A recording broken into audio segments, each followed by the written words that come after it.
The oil lamp flickered against the wooden walls of the juke joint, casting shadows that danced like restless spirits. It was a Thursday night in Clarksdale, Mississippi, deep in the winter of 1937, when the air itself seemed to hold its breath. Inside that cramped room, tobacco smoke hung thick as fog, and the smell of whiskey and sweat mixed with something else, something the witnesses would later describe as sulfur or fear, or the scent of a promise being kept. Robert Johnson walked in alone. His guitar case looked heavier than usual, as if it carried more than wood and steel strings. He took the small stage, nothing more than a corner with a stool and a single bulb hanging overhead. The crowd was small that night, maybe 15 souls scattered across the room, looking for escape in music and moonshine. They expected the usual, a few songs to ease the weight of their lives. What they got instead would haunt them until their dying days. Few people understand what really happened in that bar. The accounts have been whispered across generations, passed down like warnings disguised as stories. Some say it was madness, others say it was a visitation. But those who were there, the ones who lived long enough to tell it, they all agreed on one thing. Robert Johnson was not alone on that stage. Before we walk further down this road, subscribe to Soul Chronicles and turn on notifications, so you never miss a story about the souls who touched the impossible. Leave a comment telling me which blues legend you want me to uncover next, because every story here guards a secret that refuses to stay buried. The night started normally enough. Robert tuned his guitar with the precision of a man who treated his instrument like a living thing. His fingers moved across the frets with that impossible speed people had come to expect from him. It had only been a year since he'd returned to the Delta, transformed. Before he disappeared for those 8 months, he could barely hold a tune. When he came back, he played like the guitar was an extension of his soul, like the strings knew secrets even he didn't fully understand. Dr. Richard Collins was there that night. He wasn't a medical doctor, but a traveling preacher who'd earned the title through years of tending to souls in the backwoods churches, where hope was scarce and suffering was plentiful. He sat in the back corner nursing a glass of water, watching with the careful eyes of a man who'd seen both miracles and abominations. Years later, when he was well into his 70s, Dr. Collins would recount that evening to anyone willing to listen, and his hands would still tremble when he reached certain parts of the story. Robert began with a song the crowd recognized, something that made feet tap and heads nod. His voice carried that peculiar ache that only comes from someone who's known real loss, real hunger. But it was the guitar that mesmerized. Notes cascaded and intertwined, creating melodies that seemed to come from two instruments, not one.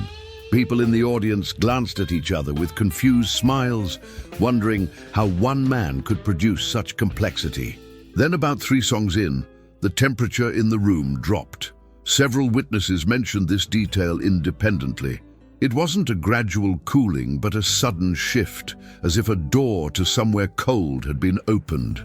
The flame in the oil lamp guttered and steadied, keeping time with Robert's rhythm. That's when they noticed the shadow.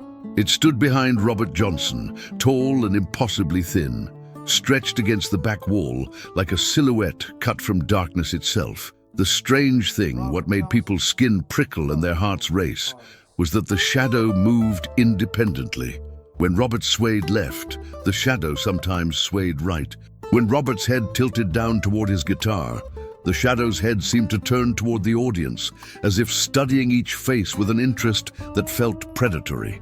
Dr. Collins would later say he felt that shadow looking directly at him, and in that gaze was a recognition, an acknowledgement that he, as a man of faith, understood exactly what he was witnessing. He gripped his Bible tighter and began to pray silently, his lips moving with words of protection and supplication. Robert Johnson seemed unaware, or perhaps he'd grown so accustomed to the presence that he no longer acknowledged it. He played on, his eyes closed now, sweat beginning to bead on his forehead despite the unnatural cold. The songs changed, became darker, more intricate. He sang about crossroads and highways and women who'd left him, But underneath the words was something else, a coded message that the conscious mind couldn't quite grasp, but the soul understood perfectly. A woman named Bessie Turner, who worked at the general store and had known Robert since he was a boy, stood up to leave. She'd later tell her daughter that she couldn't bear another moment in that room, that the air itself felt wrong, like breathing in morning. As she reached for the door, Robert's eyes snapped open and looked directly at her. For a moment, just a heartbeat. His eyes reflected the lamplight in a way that eyes shouldn't, like a cat's eyes in darkness, or something that had borrowed a human face but hadn't quite mastered all the details. Bessie ran. The door slammed behind her, and the sound echoed like a gunshot in the small space. But the others stayed, transfixed.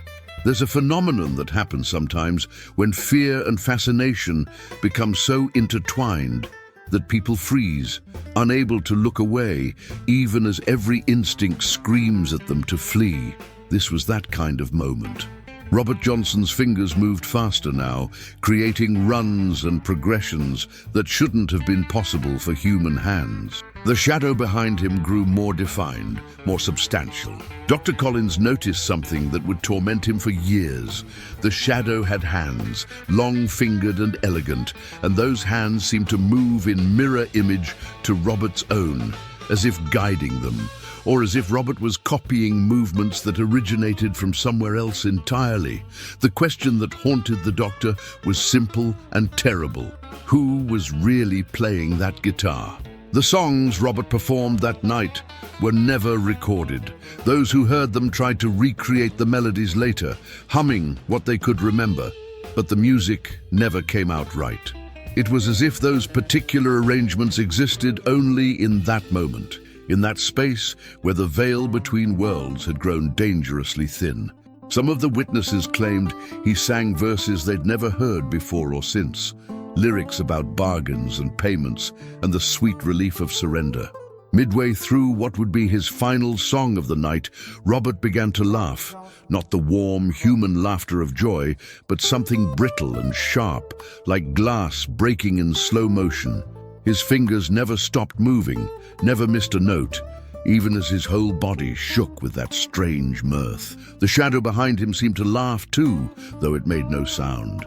You could see it in the way the darkness rippled and convulsed.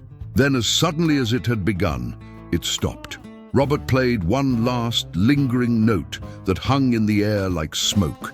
The shadow collapsed into normalcy, becoming nothing more than the natural projection of a man standing under a light. The temperature rose. The oppressive weight that had settled over the room lifted like a curse being broken. Robert stood up, placed his guitar carefully in its case, and walked out without saying a word to anyone. His movements were those of a man exhausted beyond measure, someone who'd just finished running a race that had no winners. The door closed softly behind him, and for several long moments, no one in that bar spoke. Dr. Collins was the first to find his voice. He asked the others if they'd seen what he'd seen. Slowly, hesitantly, heads nodded.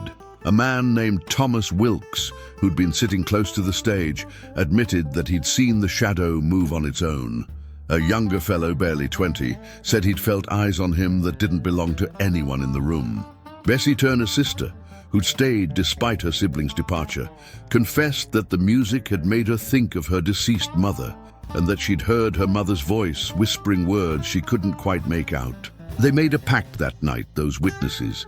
They agreed to tell the story, but to tell it carefully, knowing that most people would dismiss it as the product of too much drink or too much imagination. But they also agreed to tell the truth, because some things need to be remembered, even if they're not believed. In the days that followed, people sought out Robert Johnson to ask him about that night. He'd smile that enigmatic smile of his and say nothing, or he'd change the subject, or he'd play them a song that was so heartbreakingly beautiful that they'd forget their questions. But a few people, those who knew him well, noticed changes. He seemed more tired, more worn. He talked about leaving soon, about moving on before something caught up with him. Was he running from success, from fame, or from something he'd agreed to long ago at a crossroads, something that demanded more and more of him with each passing day? Dr. Richard Collins spent years trying to reconcile what he'd witnessed with his faith. He never denied what he saw, but he developed a theory that he'd share with his closest confidants. He believed that genius of Robert Johnson's caliber couldn't exist in a vacuum, that it required a channel, a conduit. Whether that conduit was divine, demonic, or something beyond human understanding, he couldn't say. But he was certain that the shadow represented the source, and Robert Johnson was merely the vessel, playing music that originated in a realm where sound and soul were one and the same. The juke joint where it happened burned down in 1941, 4 years after that strange night. Some said it was an accident. Others whispered that certain places collect too much of the wrong kind of energy and eventually consume themselves. The land where it stood remained empty for decades, and even now people avoid building there. Dogs won't walk through that plot of ground. Birds don't nest in the trees nearby. Robert Johnson himself would be dead within 18 months of that performance, poisoned, they said, by a jealous husband. But Dr. Collins always wondered if it was really poison that killed him, or if it was the price finally coming due. He wondered if Robert had been living on borrowed time since the moment he made whatever deal transformed him from a mediocre player into a legend. There's a photograph of Robert Johnson, one of only 2 confirmed to exist. If you look at it closely, really study it, you might notice something odd about the shadows. They fall at angles that don't quite match the light source. And if you look into his eyes in that photograph, you see a man who knows something, who carries a secret so heavy that it's crushing him from the inside out. The witnesses from that night in the juke joint all died eventually, as everyone does. But before they passed, each one told the story to someone they trusted.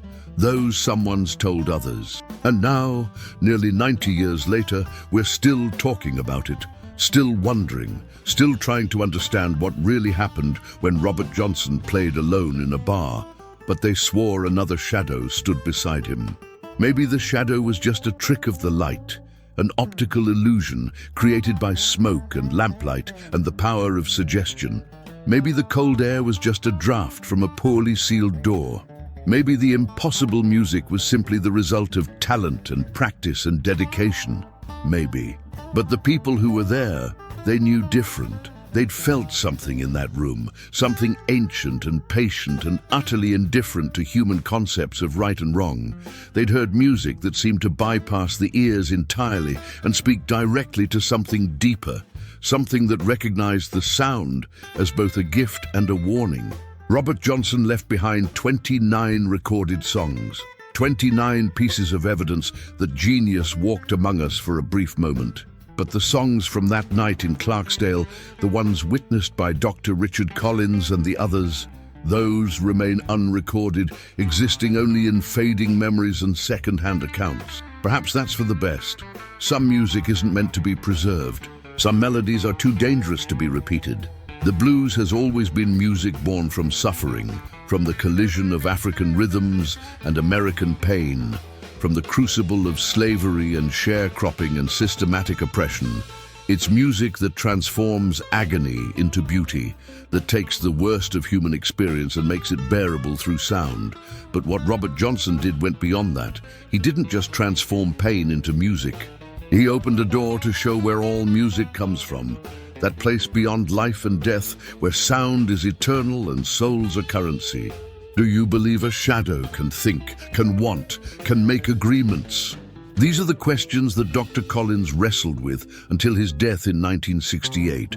He never arrived at answers that satisfied him completely, but he remained certain of what he'd witnessed.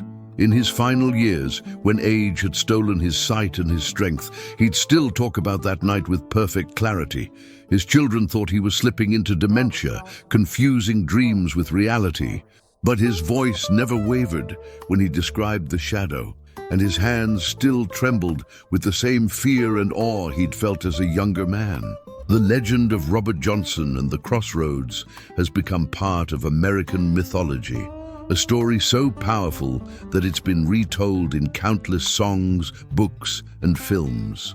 But the legend of the shadow, the presence that stood beside him, That story remains mostly unknown, shared only among those who study the deeper mysteries of the blues, who understand that sometimes the truth is stranger and more terrible than any legend. What if the crossroads wasn't just a one-time transaction? What if it was an ongoing relationship, a partnership that required constant renewal? What if every time Robert Johnson played, he was making the deal all over again, inviting that presence to work through him, to use his hands and voice as instruments for something beyond human comprehension? The final detail that Dr. Collins shared, the one that troubled him most, came from after the performance had ended. As people were slowly filing out of the juke joint, still shaken and uncertain, the doctor lingered. He approached the stage where Robert had stood and noticed something on the floor. It was a circle of frost, perfectly round, about 3 feet in diameter, right where the shadow had stood at its most solid, in Mississippi. In winter, yes, but not cold enough for frost, especially not inside. Dr. Collins knelt and touched the frost with his finger. It burned with cold, and within the circle he saw patterns, like footprints, but not quite, like something had been standing there that had weight and presence, but no recognizable form. He backed away and never spoke of that detail until his very last days, as if revealing it earlier might bring that presence back. Perhaps genius always comes at a cost. Perhaps the price for seeing beyond the ordinary, for touching something transcendent, is the loss of peace, the surrender of safety. Robert Johnson played guitar like a man possessed, because maybe in some way we can't fully understand, he was, and maybe that shadow wasn't following him. Maybe it was holding him up, keeping him together, allowing him to channel music from realms where humans aren't meant to travel. The blues will never die. It's too honest, too essential, too connected to the core of human experience, and Robert Johnson's influence on that music is immeasurable. Every rock guitarist who ever bent a string owes him a debt. Every soul singer who ever poured heartbreak into a microphone is his descendant. The music survived, the legend survived, but the shadow, that's the part of the story that slips through our fingers like smoke, that refuses to be captured or explained or safely filed away. That's the part that still walks, even now, looking for the next vessel, the next soul willing to make a bargain for immortality, wrapped in 6 strings and 12 bars. If this story sent chills down your spine, hit that like button and subscribe to Soul Chronicles. Turn on notifications so you never miss a tale from the souls who dared to touch the impossible. Drop a comment telling me which blues legend you want me to uncover next, because here, every soul has a song waiting to be told, and some of those songs are still being sung in shadows. The night Robert Johnson played alone in a bar, but they swore another shadow stood beside him, remains a mystery wrapped in darkness and set to music. We'll never know the full truth. Perhaps we're not meant to. Perhaps some secrets are best left in the dim light of juke joints that no longer exist, in the memories of witnesses who've long since turned to dust, in the spaces between the notes where something eternal waits and watches and remembers. But listen closely the next time you hear blues guitar played with impossible skill and supernatural feeling. Listen for the second voice in the strings, the shadow in the sound. It's still there. It's always been there. And it's still looking for someone willing to pay the price.